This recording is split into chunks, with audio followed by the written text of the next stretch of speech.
Paul Newman and Steve McQueen battle an out-of-control O.J. Simpson, out-of-control fire in Irwin Allen's spectacular Towering Inferno this week on Cinema de Fromage.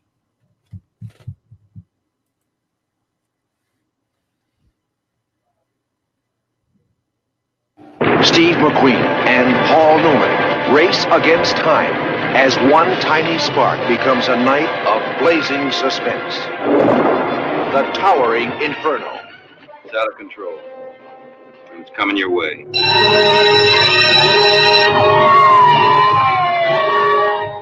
Warner Brothers and 20th Century Fox present Irwin Allen's production of The Towering Inferno. Steve McQueen, Paul Newman, William Holden, Faye Dunaway, Fred Astaire, Susan Blakely, Richard Chamberlain, Jennifer Jones, O.J. Simpson, Robert Vaughn, and Robert Wagner. The Towering Inferno.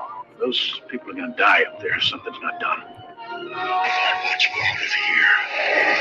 So you can stop worrying about me. What about me down there worrying about you?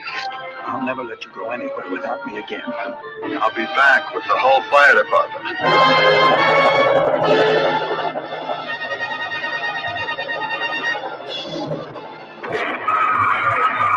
The Towering Inferno. Set me down on the scenic elevator. Now, the producer of the Poseidon Adventure brings you more spectacle, more stars, more suspense than you've ever seen in one motion picture. Steve McQueen is the fire chief. Paul Newman is the architect. Step by step, floor by floor, this is a race against time to save hundreds of people trapped in a night of blazing suspense as the world's tallest building becomes the Towering Inferno.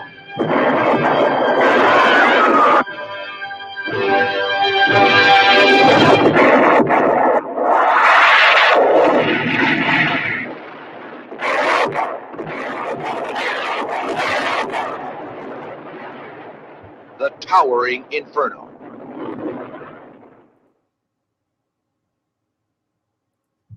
And they say that trailers nowadays give away too much. Welcome, everybody, to Cinema de Fromage, the show where we watch so-called films from different eras. Some of them good, and some of them not so good. This week, at least after the first time after a long while, I think we got entertained this time. I'm hoping. I know I'm not angry today, so that's a good sign. And with me, of course, my two co-hosts. We've got Kente. How you doing today? I'm great. And can we get some love from Dabney Coleman? I know, eh? And then they showed his picture. Like, give him some love. He was a good. Was that also Henry Morgan beside him, the guy who played Colonel Potter in the MASH series? I believe it was. So there was a lot of TV stars in this film. Also with us, Jen. I think. Are you here with us now? I am vaguely here. Anything, yes, so at least in mind. In body. Okay, but. Okay, well, that's good. So you're not having sort of an urethral experience right now, so that's good. No, I was sort of out-of-body thing out of the way. Yeah, I figured we'll save that for another season, and we can get into that another time. We'll even have a seance and everything. It'll be cool. Can I throw something out? I don't know if this is going to be something that you are going to mention. But this was a big deal for a lot of reasons. It was a co-production between 20th Century and Warner Brothers, which I don't believe it had happened before until this point. So. I'm trying to think of any other co-productions that have been done, and it's not. I think. You know what? I can't remember now. I thought there was one where there was a couple of studios involved, but it was one of those really big budget things that kind of went flop open. I cannot remember it exactly. Okay. But yeah, that's because both of them had the rights. Each of them had rights to books that this is based on, because both the plots on both of these hackneyed books are pretty close together, and they kind of meshed them together and made it into the film that it is today. Right. So this will be fun. Yes. So, who wants to have the honors of giving away the exciting plot of the Towering Inferno? I can do it. Go ahead. I'm just going to read. It says, classic 1970s disaster movie about a fire that breaks out in a state-of-the-art San Francisco high-rise building during the opening ceremony, attended by a host of A-list guests. An overworked fire chief and architect must cooperate in the struggle to save lives and subdue panic, while a corrupt, cost-cutting contractor tries to evade responsibility for this disaster. This movie was released on December 14th, 1974, and directed by John Gillerman. And featured song is "We May Never Love Like This Again." And it should have been Burning Love. Burning Love by Elvis would have been better. Yes. Yes, and once again, we have a disaster film where they said, you know what, let's do what we did last time. We got an Oscar for the previous movie's song, Must There Be a Morning After, and the Poseidon Adventure. So they did this one, and I think it was nominated. I don't know if it won, because it is so unmemorable, but maybe it did. Someone's got to look it up. Can I ask you guys a question? Ask away. You realize that Fred Astaire was in this movie. Didn't you know he was going to dance at least once in the movie? Did he dance? I don't remember him dancing. He did dance. He did dance. So he's like, we have to work in. It was a little part, but they had to work that in because you have Fred Astaire, right? Oh God, it did win. We May Never Love Like This Again won, which tells you that all the other songs were probably awful that year, because this is so unmemorable. Like the previous one, I can remember because it's awful in its own way, and I think South Park also made fun of it by using it. You ever seen the Succubus episode where Chef is marrying the succubus? The song that they sing to get rid of the succubus is "Must There Be a Morning After," sung backwards. So wow. So that's why that song sticks in my head. I don't know if that means anything, but maybe it does. So we've got an all-star cast and two weird things that came out of this. I mean, what they wouldn't have known then. Only two. Okay. Well, two things that kind of newsworthy kind of things that came out of it. One, the whole idea of entertainment being derived from the burning of a building and people jumping for their lives and everything. Kind of, the 20 years, 30 years later was, kind of, ooh. And then, of course, O.J. Simpson starring as the lovable security guard who saves the cat, I think. Yeah, he had balls in there. Yeah. He was the only one with balls in this movie, right? Yeah, and it was like, oh, boy. It's like watching now going, yeah, that's O.J. You can't watch it the same way as you would have back then, because OJ was everybody's darling at the time. Mm-hmm. I mean, everyone loved OJ. I love OJ. He's that's why I rent from Hertz. When I want to watch a man jumping over things to get somewhere, that was the guy to do it. I was like, why didn't they get the Talking Heads to do the theme song? But that was 74. I think that was before them. Yeah. Oh, there's a couple of songs that could have gone in there. Burning Down the House. Right. So this was the second in a string of disaster films that Irwin Allen produced. And Irwin Allen actually directed all of the action sequences. So I don't know which is worse, the action sequences or the character bits.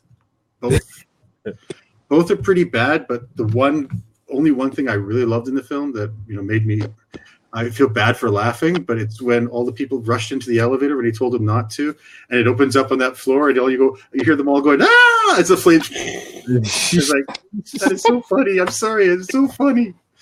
Maybe I'm sick, but that was just the stupidest reaction and things. It's like, I'm supposed to be horrified by this, but I'm going, you bunch of dumbasses. He told you exactly what was going to happen, and you went in there anyway. Also, wait, if I could just interject one thing. Throughout this entire movie, one thing is, throughout the entire movie, everybody's reactions were hilarious. And I'm not saying that like they weren't trying to act like they were scared. It's just their reactions were awful. That's one thing. But the other thing is, we did an experiment in our house where we watched this movie and, whatever. And then about a day or so later, my kid was like, I have an idea. Let's try this. And he turned on ragtime music, turned the volume down from the movie. We watched the movie with ragtime music, and I have to say it makes a really good comedy. As if it were a silent film? Yes, it was actually pretty amazing. Somebody should do that. Somebody should take some scenes of that, cut it to 18 frames per second with a bit of a flicker effect, black and white, a couple of scratches, and stick in some silent movie stuff. Dun, dun, dun, dun, every time. It's a very explodey building too, I must say. So yeah, lots of stored stuff apparently. Yeah. So okay. So here's the gist of it. We already went through the plot thing, but the whole idea is this building is like the new modern super building, and it's so high. And kudos on them for the effects of the time. Aside from a couple of times when the background kind of moved and the tower didn't. It looked like it was part of the skyline, and this is pre-CGI. So, some people may not appreciate to get that effect to make a tower look like it exists in a real world. Wait a minute. That tower is not in San Francisco? Ooh. No, it's not. Yes, they blew it up for the film. The point is, Irwin Allen built that tower for $15,000. People actually lived in it for a year, and then they set it on fire. Saved on getting stunt actors and all that kind of effects. It was great. Most of those people you saw jumping out were real. Okay, they were. That's the fact of the day. Wonders. So, okay, here we go. This ridiculous tower here. I'm going to start with the one thing I'm going to say. Would-be directors and directors themselves. Your first opening shots of a film are designed to sort of set the mood, set the feel and everything, or bring up a story element or the theme in a way. You want to do that. That's you're setting something. Whether you can be something as simple and boring as opening narration, or you could have just your graphics and your effects, for your titles and everything. But you do it in such a way that, like, for example, Psycho, you get that kind of split thing going and the music and everything rushing by, and you get the feel of the film. This film opted to show us a helicopter flying for about 5 minutes. No anything else, just a helicopter flying till it got to the tower. Business bad or business good? I don't know what it meant.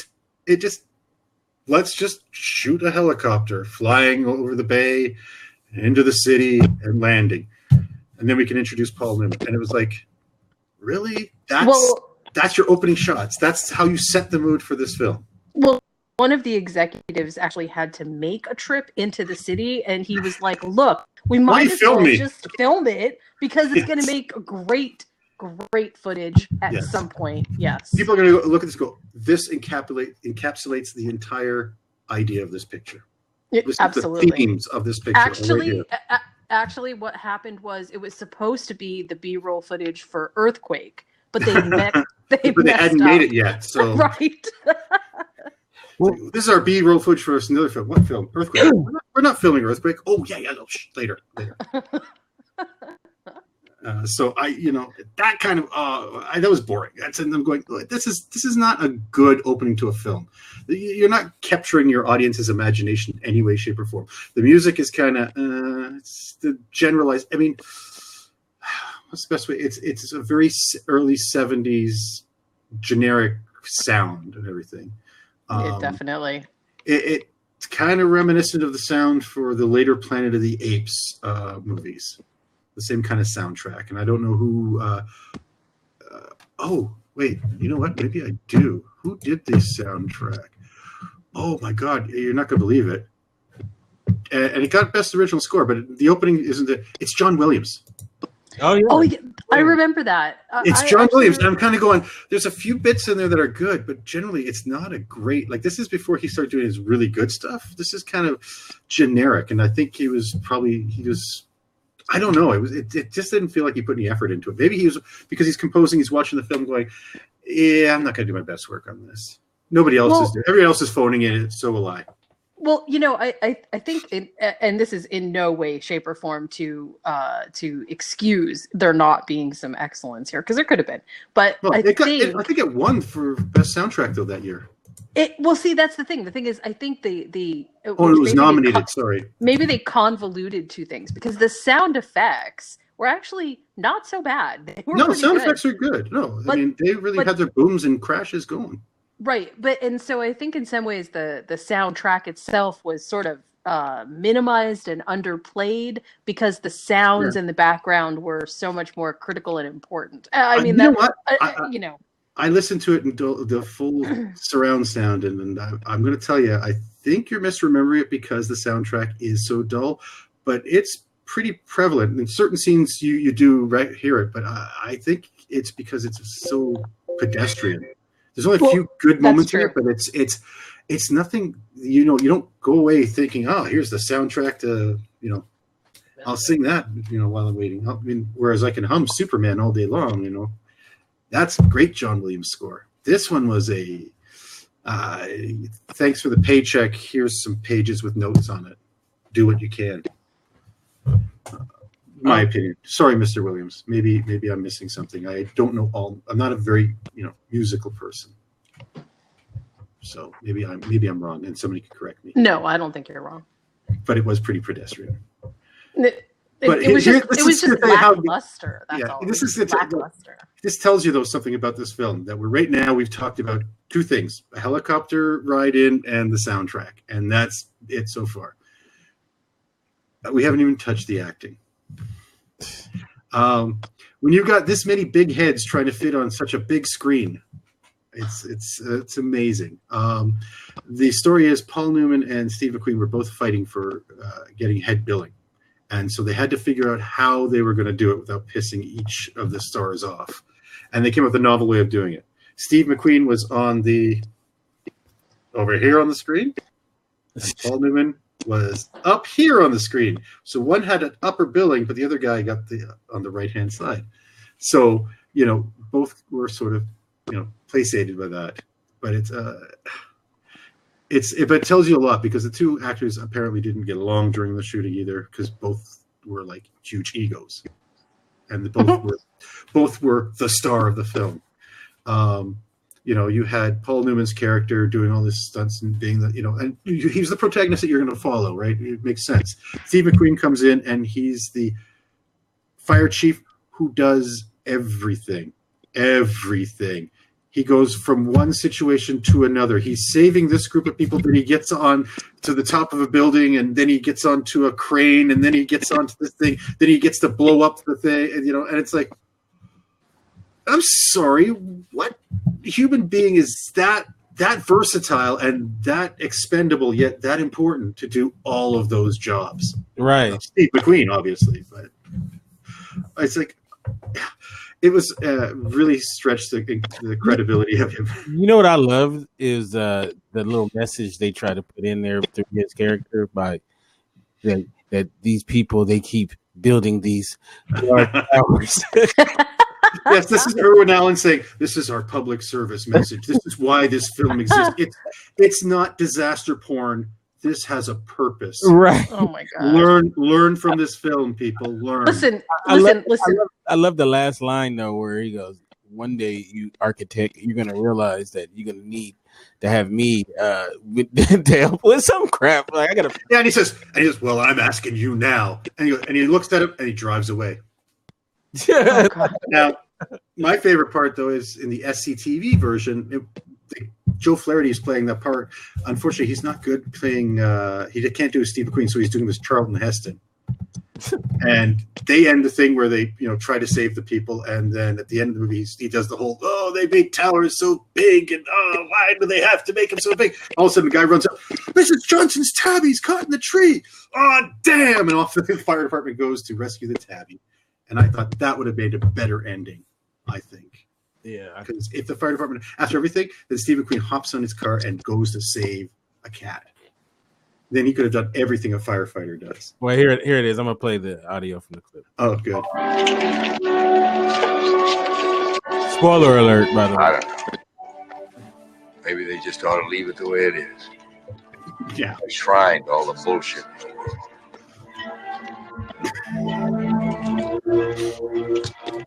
Yes, let's leave this building that's probably going to collapse and crumble all over the place standing.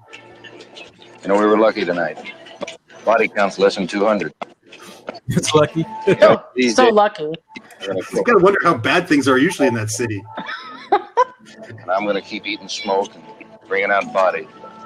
Until somebody ask us how to build them. Yes, Mr. Firefighter, how do you build a building? Yeah, because Ugh. police fire chiefs know how to build. Yeah. Don't forget, you gotta build this wall here. But no, that's a retaining wall. We need that. No, we gotta get rid of it. It'll cause fire to spread. No, but the entire roof will fall down if we don't. No. Who's the firefighter here and who's the architect? Listen to me. Well, I think we should launch this as maybe a new university course where you can become both an architect and a firefighter at the same time. Yep. So build them and then rescue them when they have a huge flaw in them. Hey, so job security. Yeah. So once again, we have the type of person in these movies, and it becomes more prevalent after this one. So in the Poseidon Adventure, even though you have the one guy saying, "Here, let's move this boat faster," he's kind of represents the corporate evil guy, kind of pushing things that cause a disaster, but not quite.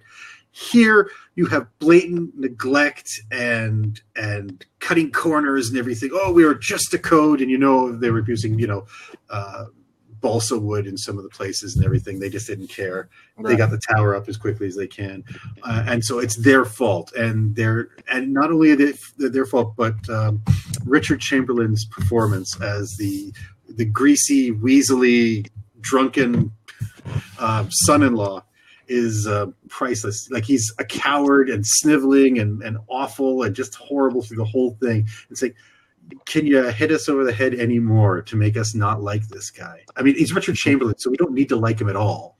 Right. But let's have him up it a bit. I love how, so when Paul Newman went to his house and his wife was like flirting with him and all that, and then they tried to, then he didn't like it, obviously. And then they tried to hit on his woman, Faye Dunaway, and she was just like, he was just like, "Hey, let's have lunch." She was like, "No." Like, no, I'm not.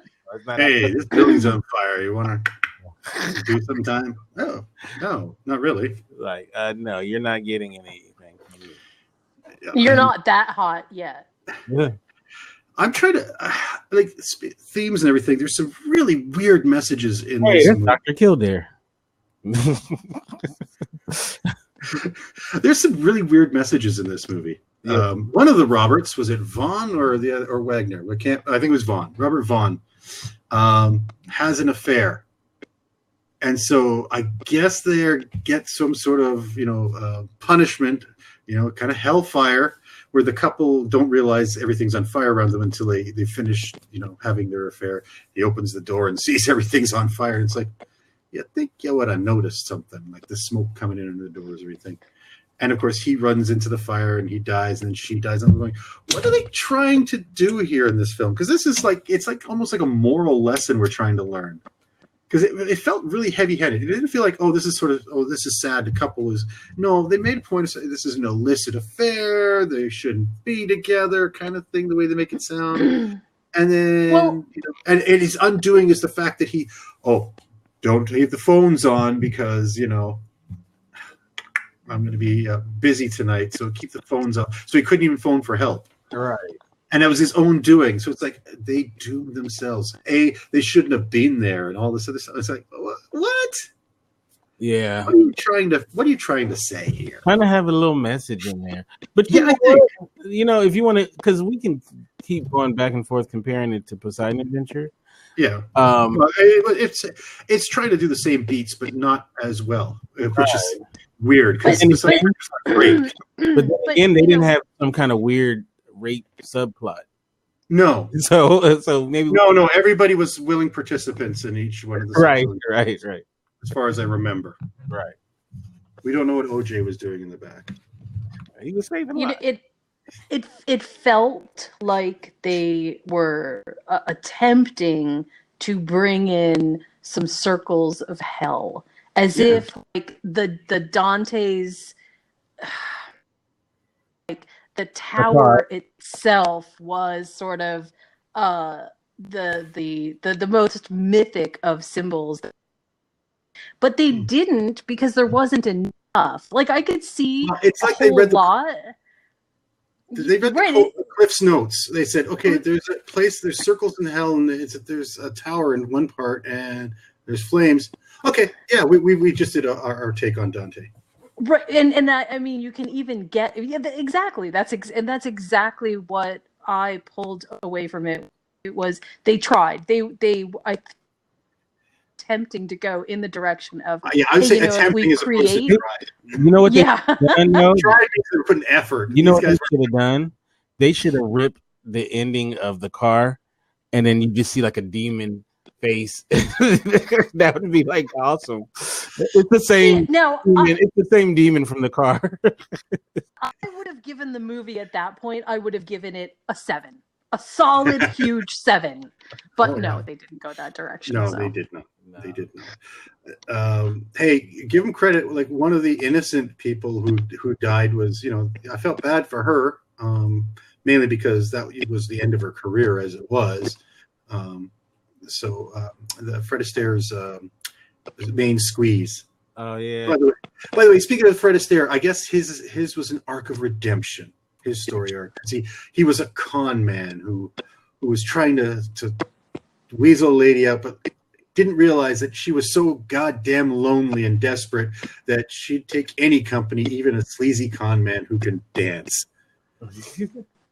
And so I knew all along. Oh, well, I didn't have they show him getting this paper and putting it into the coat and making a big deal of it.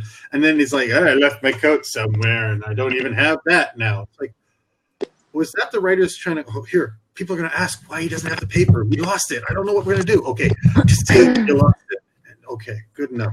This actually brings up a really good comparison for me right now, because at the moment, and the movies that we preview, the movies that we review they definitely have a different kind of storytelling flavor. And it's funny because I feel like this is one of the reasons that they become sort of hilarious right now. It's because we don't tell stories like this anymore, first of all. But even when we do tell big sort of giant epics, we don't load them with the kind of really strange exposition, or it feels strange to us now, where they narrate almost every little point to almost the point of distraction, whereas now we have something that's a little bit more like mystery storytelling, like, well, we hope that you get it, and hey, if you miss this clue, let's drop what might be a clue, and but it could be a red herring.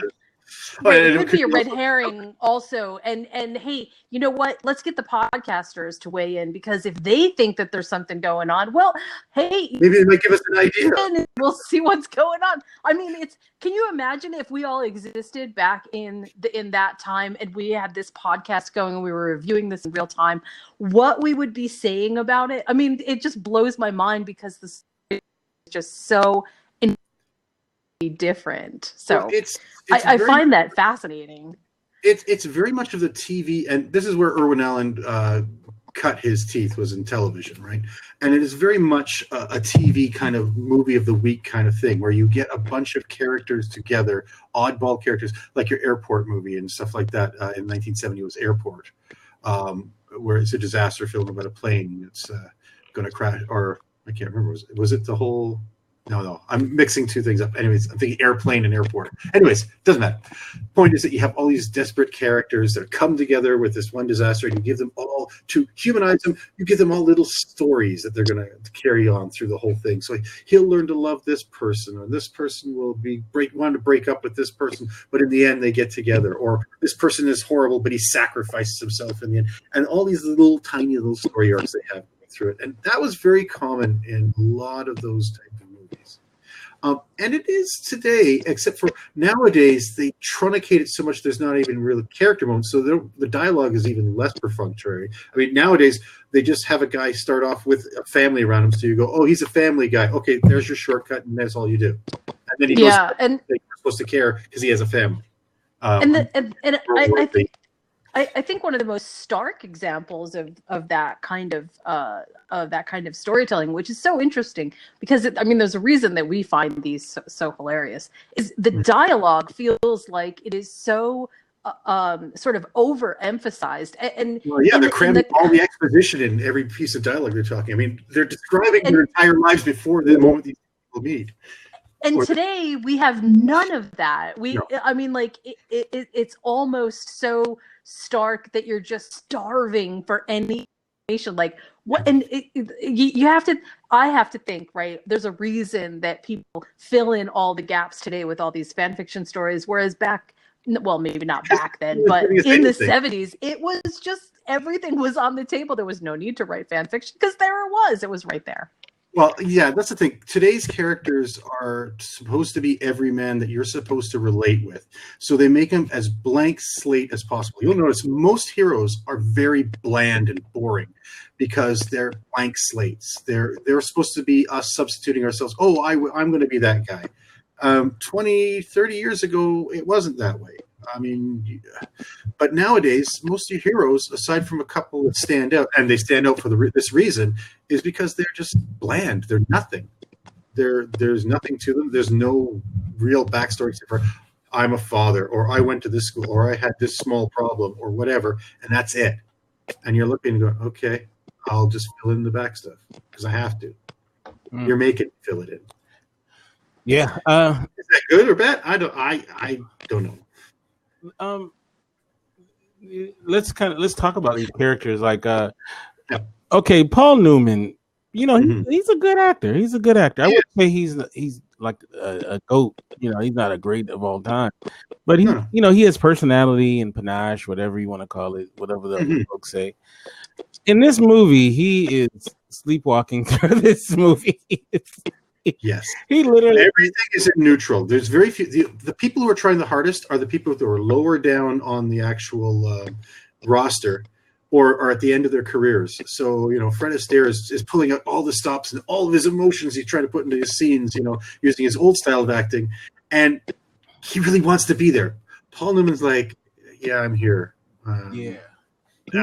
I'll just say my lines and look concerned and sweaty. Yeah, I don't think Paul Newman looked like he wanted to be anywhere other than where he was at.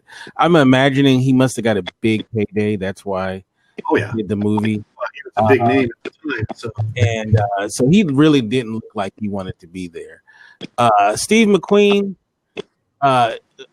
me personally, I like him better in movies than Paul Newman.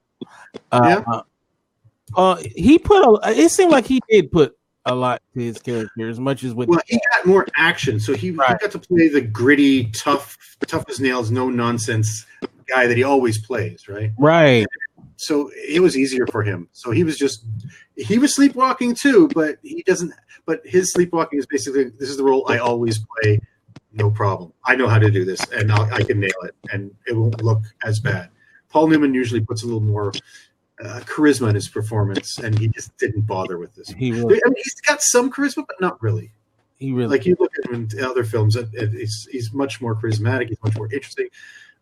He gets some interesting lines, funnier bits sometimes, and everything. And this, he was just no. But I would say though that Steve McQueen blander than his salad dressing. I think there's I hear audio issues. I think. Yeah, what's that clicking? Yes, that might be you, Jen.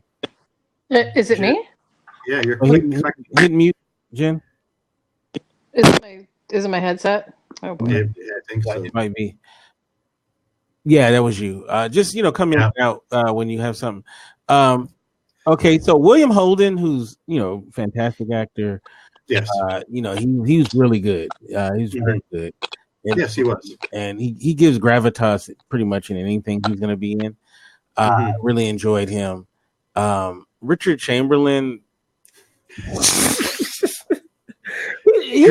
Greasy Richard Chamberlain. He has a face you just want to punch. He does. He's still by the way. So hateable in everything he does. Even Shogun. I don't know if you ever saw the miniseries Shogun. I've seen that. Even then, I'm like going, I'm hoping he gets his head chopped off too. He's still alive. He's 85 years old. Yes, he is. Yeah. I mean, nothing against him. it's just the way he is, and he's even worse. The hairdo they give him, and the ugly crushed velvet tuxedo, everything about him just makes you want to hit him. Right, you just want to. And it's not, and then they make him the greasiest, sleaziest character in the movie, and you're cheering, and you're supposed to when he is trying to escape. He throws the number and he tries to cheat people out of getting on that stupid cart to get away. Right. And all those other guys get on, and he's like throwing them to their deaths, and then he crashes. And it's like, oh, okay, good. Now let's talk about the women in this movie, because okay, we're going to talk about costumes, aren't we? Well, okay, let's go back to how did that get a PG rating? Last year we talked about Poseidon Adventure, and there were one or two standouts, and then the rest were like annoying as hell. Mm-hmm. And well, this one is different because in this film there were probably no women standouts in the movie. They were just all pretty annoying. They were just there as the love interests and person to be rescued. Right. That's all. Hold on. I'll give those three women that ran towards the helicopter when they were told not to props, because they made it interesting. I think they brought that helicopter down. And props to the stunt women who threw themselves to the ground while this thing exploded over them. I mean, because once again, not CG. That was a real effect that happened with real people and a real fireball above them. So yeah, good on them for that. So 1974 women, no, this didn't advance the cause, right, Jen? You said what? I didn't miss that. This last film part. didn't advance the cause for women in movies. It doesn't really do. No. What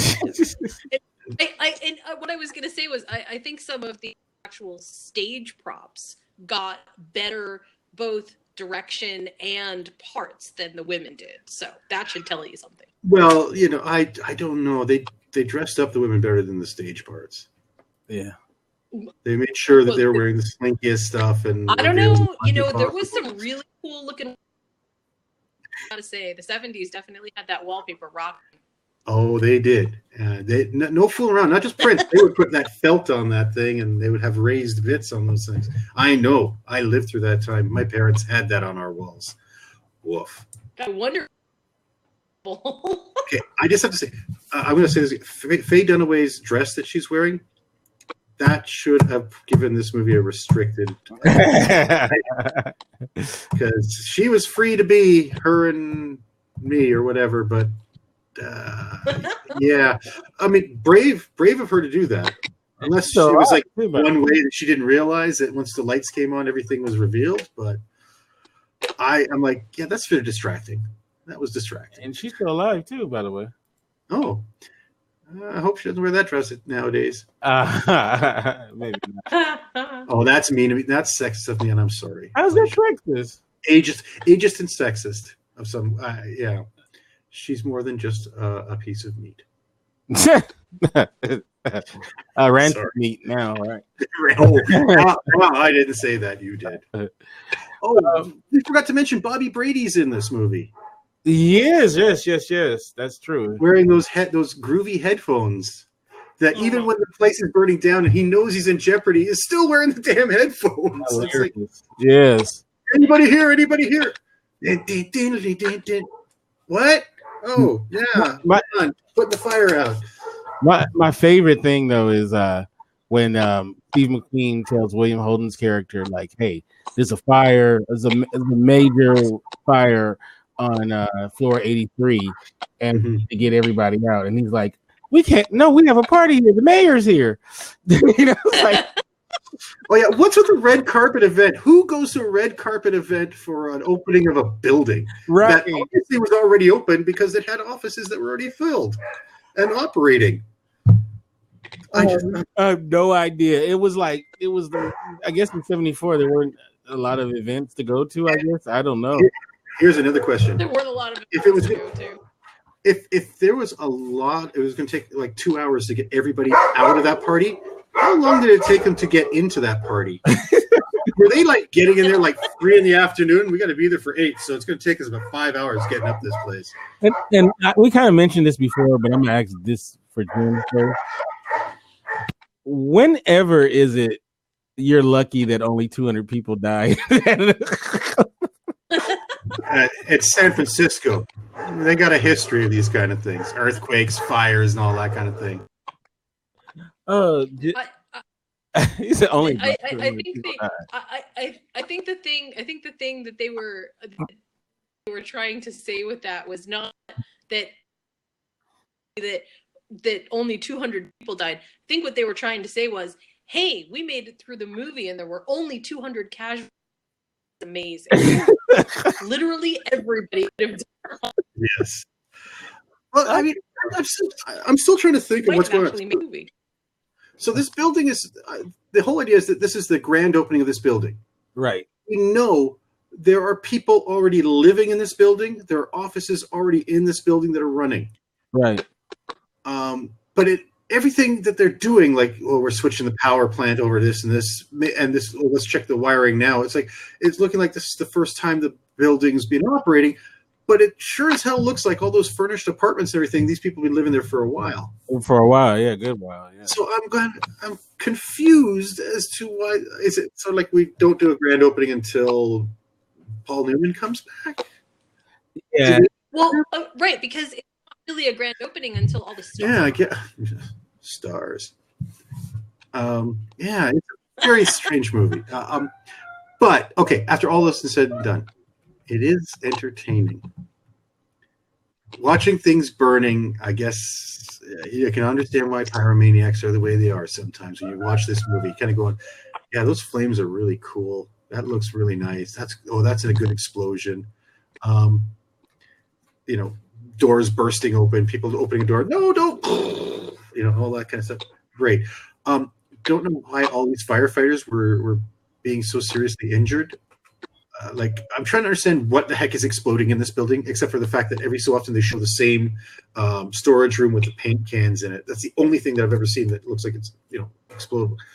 But floors are blowing up, and I'm wondering what the hell are they storing in those floors that are causing it to blow up? What's this building made of? It's like, oh yeah, we used TNT plastic for some of the piping because it was the cheapest thing to get, Army surplus. We never figured there'd be like a fire or explosion or anything. Yeah. Well, clearly. TNT, baby. Yeah. That's what's on it. Yeah, it's funny. It's just like, we were with the car. Remember where was it the car where it blew up or something? No, maybe it wasn't the car. No, the car when the guy's car went over the side. Right. Yeah. Okay. That's one of those tropes that we see a lot in movies where it blows up for no reason. Like to the point where, as a young person, as a kid, I was like, I thought that's just what happened. And then as I got older and wiser, I realized it's some bullshit. Yeah, it only happens for Pintos. That's it. Right. So, but that's because the gas tank in the back. Yeah. Nice design, guys. Yeah. Speaking of explosions, their ending solution. Boy, did those flames kind of stop burning, like as if someone turned off the gas pipes that they're feeding those things, eh? A little bit of water comes down, and they go as if you're turning off a gas stove.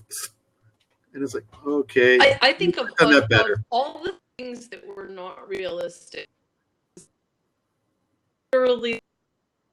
Well, yes. My favorite thing is like this thing has been burning for so long, and somehow out by itself. Well, no, 2,000 gallons of water. And I think I could actually make. I think I could make a really good case through a conspiracy theory that this actually was Dante's Inferno, and at the end, all the sin had been extinguished, and that's why the fire went out so fast. Oh, there we go. Boom. Here we go. So, I mean, like the fire effects are really good, except for when when it's going out, you can tell that it's a gas flame that's being fed, like it's being fed by some sort of gas flame. Oh, here's the thing. So this is my favorite thing with the end. It's like either you burn, oh no, explosions are burn, you get crushed, or you drown. And that's it. And yet the 70-year-old man survives it. Of course. But so there you go. High pressure hose right on the guy from RoboCop.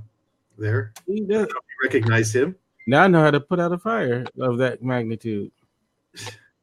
Did you recognize him, by the way? The black firefighter is the guy from RoboCop. One of the I recognize him the minute I seen him. Yeah, Detroit. I like him. He's one of those guys that they hire him because he's so likable looking. He just smiles a certain way or looks a certain way. And you go, hey, that guy's I like him without even knowing him. I like this guy. He doesn't say a thing. Yeah. Oh no, not the guy from Bernie Miller.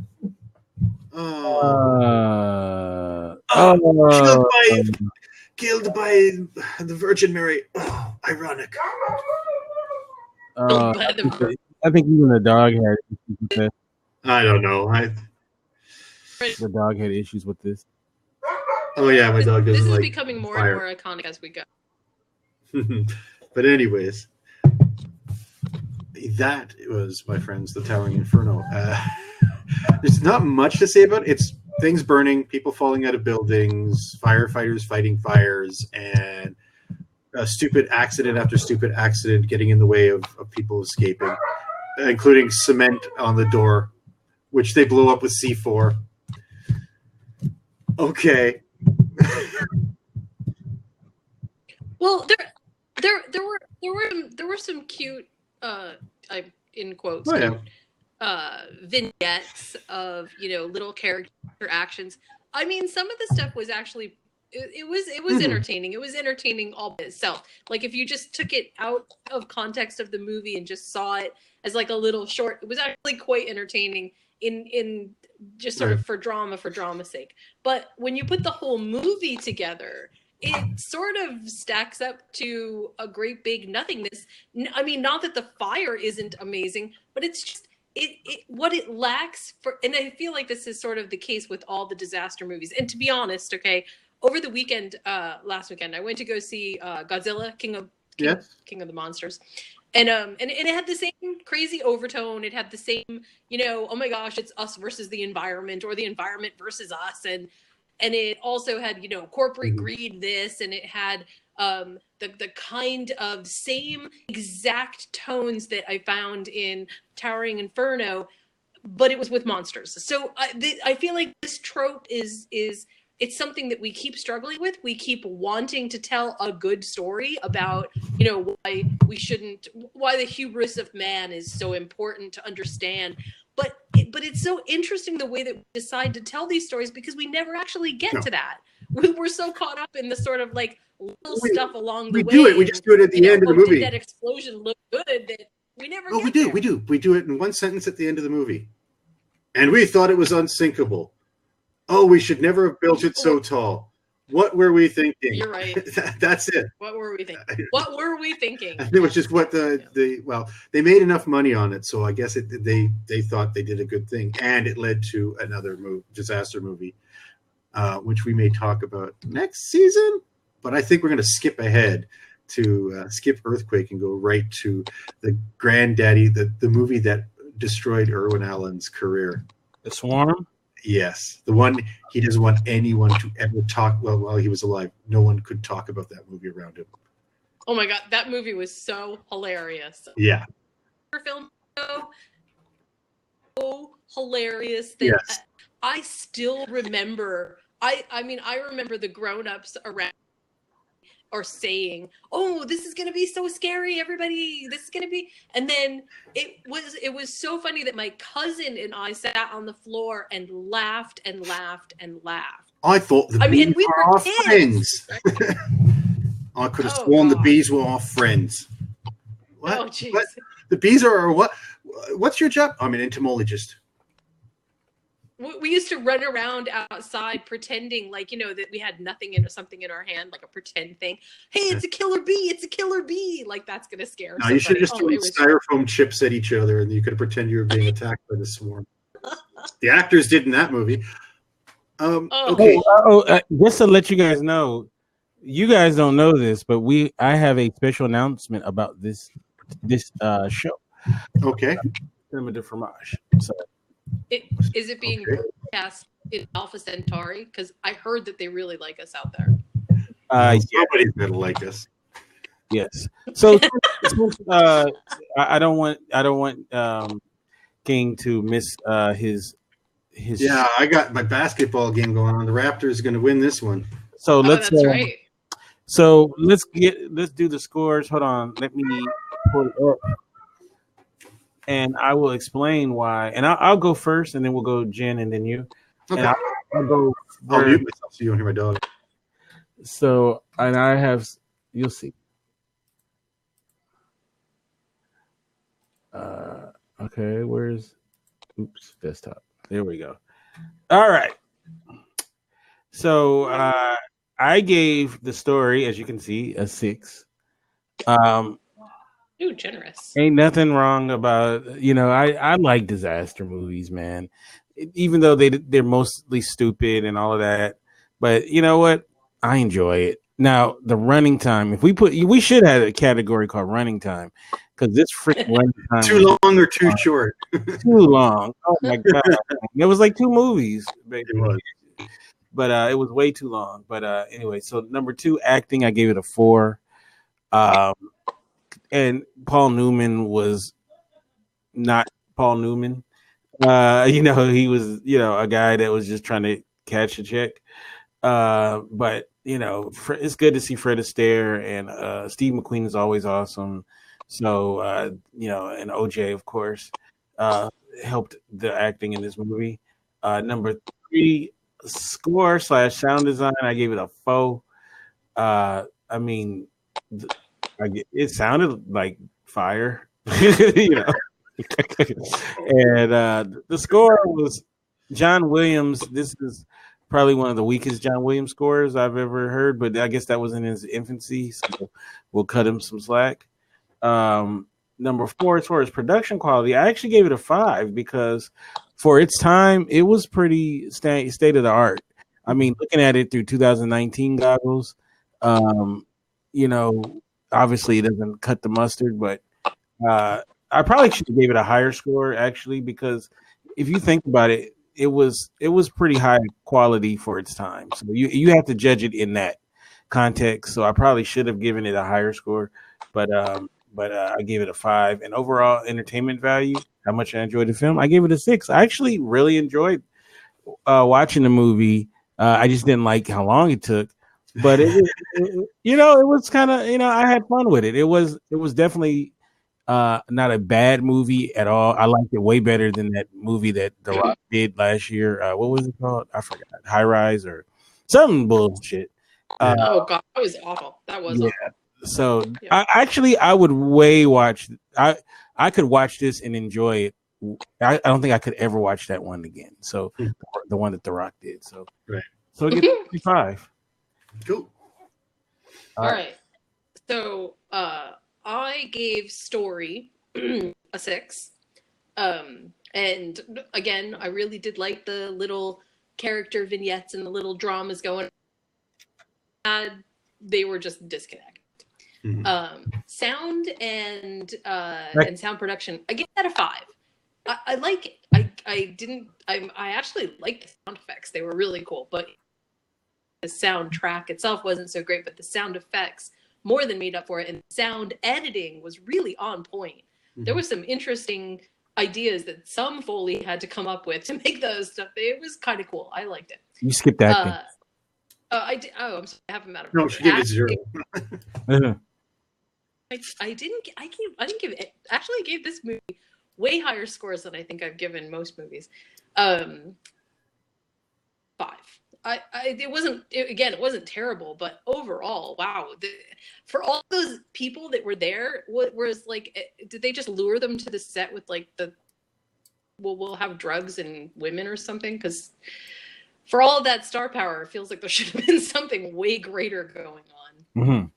So, but it wasn't. Still, again, by themselves, bad.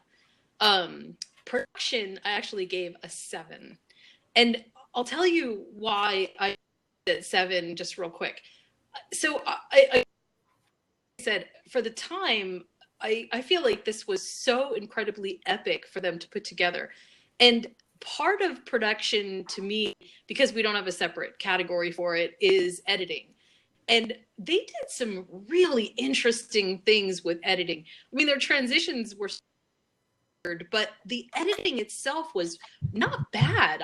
I found myself being sort of overly fascinated with the way that they cut their scenes together, and I really like it. So that I gave overall everything a 7. Also, some of the special effects were, by today's standards, obviously they're terrible, but I feel like they get a big gold star for putting that much effort into some of those things where you can tell that there's actual people on the set who are near fires, and that had to have been terrifying. So I definitely give them some straight up props.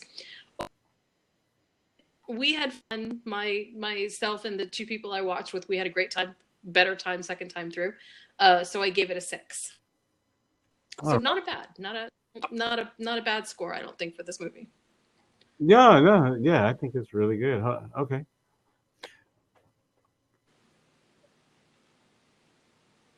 $29. Okay. You mean 39? I'm pretty sure this is the highest score that I've given any movie this season so far. What? Maybe what? No, 29. My mistake. Yeah, I was going to say. You know what? I'm gonna have to say I never thought I'd say this, but I'm in complete agreement with Jen as far as my scores go. Exactly the same. Wow. Yes, and I have to say I was shocked when I'm looking at those numbers and looking at what I got, and I go, that's exactly the exact same scores I gave, which is, story 6. It's it's telling an interesting story with some interesting characters and some weird little vignettes. The acting, like I said, some of it's pretty much phoned in, and the older ones are trying their best, but it comes off a little corny. So it's a 5. The sound design, the score 55. Wow. The score is 6 on the sound design, or 5, I should say, because it was a weak score. Interesting sound effects, but it didn't quite grab me. But yeah, the production value. Now, I wouldn't have thought of the editing, but definitely all of the work. I mean, there's only 2 or 3 special effects scenes that don't work so well. The rare projection of Steve McQueen on the crane coming towards the thing. Other than that, I mean, the actual practical stuff with the fire, you don't see much of that nowadays with that kind of, like, the big fires around them. And it's not just like an explosion, a little bit of fire. There's a constant fire around people that it's, and you have to understand they've made the sets and everything so they could keep burning and burning and burning and not, accidentally burn up the whole set. So I'm impressed with that. And by the way, it won the Oscar that year for editing. So, oh, wow. There you go. And the overall, 6 for the overall entertainment value, because I have to say I enjoy a disaster film myself, and this one's not a bad one. There's some fun bits in it, and there's some riveting bits. And when I have to say, watching Richard Chamberlain throwing all those guys over the poor mayor who's trying to was he the mayor or the governor who accidentally gets pulled out with him? He's like, no, and it's like, oh. He didn't do anything wrong. Don't kill Mr. Wagner. Oh, there he goes. Anyways, and there we go. Towering Inferno.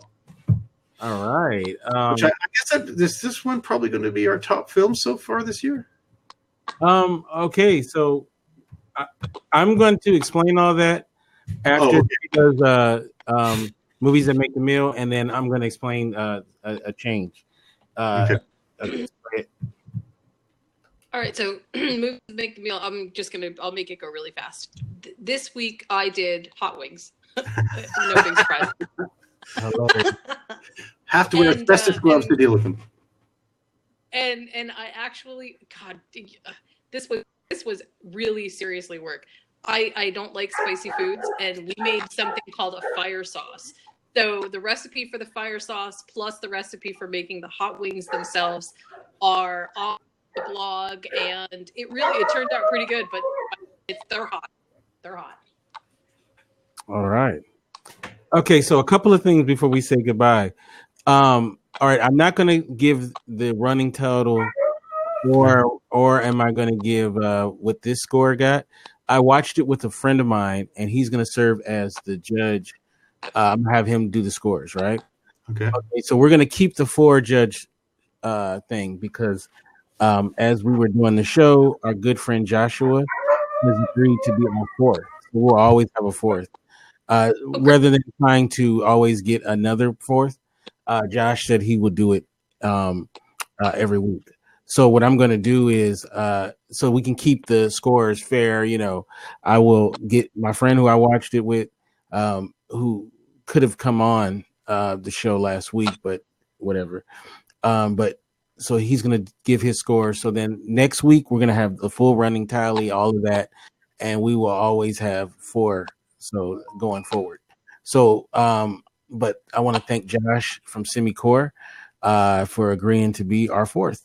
And it should be a lot of fun. Josh is a lot of fun, and he loves movies. And I just sent an email to all you guys. The next movie, which will be Dawn of the Dead, 1978. Yes. And as a which we're going to be the U.S. theatrical cut in case there are 3 or 4 different versions of this film out. The U.S. theatrical cut is the one we're going to be using for this. Well, the one I downloaded and then sent. So it wasn't as easy as I thought getting it. But okay, as a horde of zombies swarm over the U.S., the terrified populace tries everything in their power to escape the attack of the undead, but neither cities nor the countryside prove safe. In Pennsylvania, radio station employee Stephen and his girlfriend escape in the station helicopter, accompanied by 2 renegade SWAT team members, Roger and Pete. The group retreats to the haven of an enclosed shopping center to make what could be of humanity's last stand. Directed by, of course, the great George Romero. Released in May 24th, 1979. That's funny, and it's always 1978. Anyway, so it's the sequel, of course, to The Night of the Living Dead. Yes. Great film, and it was a great remake was made out of it as well. So, looking forward to talking about that, and it's going to be to kick off our new iteration of the show, and I'm looking forward to it. So, you can get me at Kente F on Twitter and Kente Ferguson on Instagram. What about you, Jen? You can find me on Twitter at Following Bliss1, and then you can find my websites at .com and criticallaughs.com. All right. And email me at kingpenguin@gmail.com. Any movie ideas you want, or just say hello. That's fine. And of course, YouTube, you can find me at Professor Psycho's Movie Madhouse. So there you go. Right. With all kinds of weird clips and that. Plus, our website, Professor Psycho's Movie Madhouse, with links to both this show and previous shows, radio stuff we've done, and videos. So there you go. All right.